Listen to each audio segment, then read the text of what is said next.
en el tema. Vamos al comentario de nuestro colaborador y amigo Ernesto Farrell, presidente de Bursamétrica, quien hoy nos habla de cómo llega la economía mexicana a las elecciones y lo hace desde el buró de Bloomberg en Paseo de la Reforma. Ernesto, buena tarde.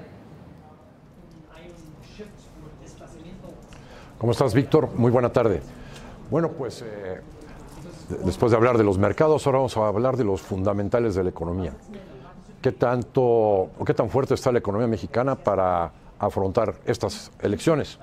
Y destacaría en primer lugar que el promedio de los primeros 4 meses de crecimiento del IGAE, que es el equivalente a PIB mensual, es de 1.8%, pero además se denota, con nuestros indicadores anticipados hacia mayo, que hay una clara tendencia de desaceleración adicional en la economía. Entonces, digamos, el primer punto del diagnóstico de cómo está la economía, bueno, pues es una economía que está creciendo por debajo de su promedio histórico, 1.8 en lugar de 2.3. En segundo lugar, destacaríamos que sí ha habido una convergencia de la inflación, es decir, una tendencia a la baja en la inflación en relación al máximo con el que se empezó el año de 6.7.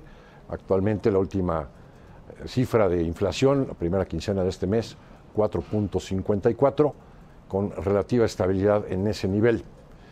En tercer lugar, destacaríamos la balanza comercial, pues está presentando un déficit acumulado desde enero a abril de 3.600 millones de dólares. Entonces, te diría, las cuentas con el exterior pues son bastante razonables. Es un déficit inferior al que hemos tenido en otros años en estos primeros 4 meses, pero pues también está reflejando pues esta desaceleración de la actividad económica. Cuando hay aceleración de la economía, pues tiende a haber un mayor déficit comercial.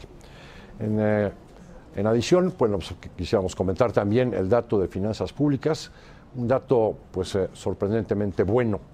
¿Por qué? Bueno, pues porque en los primeros 4 meses del año hay un superávit primario de más de 170,000 millones de pesos, con lo cual los requerimientos financieros del sector público andan por ahí de los 45,000 millones de pesos, pues es prácticamente en equilibrio, y este es un factor, un fundamental pues muy sólido para lo que pueda venir en las elecciones.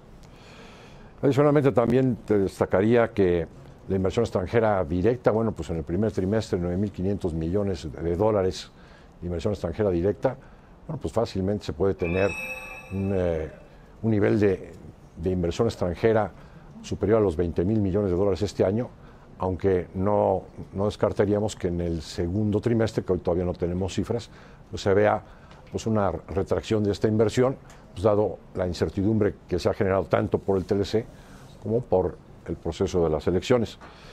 Adicionalmente, las remesas familiares, otro de los activos que tiene nuestra economía, un flujo constante de remesas que mandan nuestros paisanos a sus familias, pues también está rompiendo récords, 9.700 millones de dólares acumulados hasta el último dato que tenemos en junio, crecimientos mensuales de por ahí del 17%, pues esto contribuye a que el consumo en México, que el mercado interno pues siga creciendo, porque pues es una de las fuentes importantes de ingresos para las familias. Y por último te diría, bueno, pues las reservas internacionales, 173,000 millones de dólares se han estacionado ahí ya desde hace varios meses, pero si a estas reservas le sumamos la línea de crédito contingente del Fondo Monetario Internacional y la línea o el programa de coberturas cambiarias que tiene el Banco de México, te diría que hay un blindaje total por cerca de 284,000 millones de dólares, suficientes canicas también para afrontar alguna eventual tempestad. Por mi parte es todo, Víctor. Gracias, Ernesto. La economía mexicana llega en buena forma a las elecciones.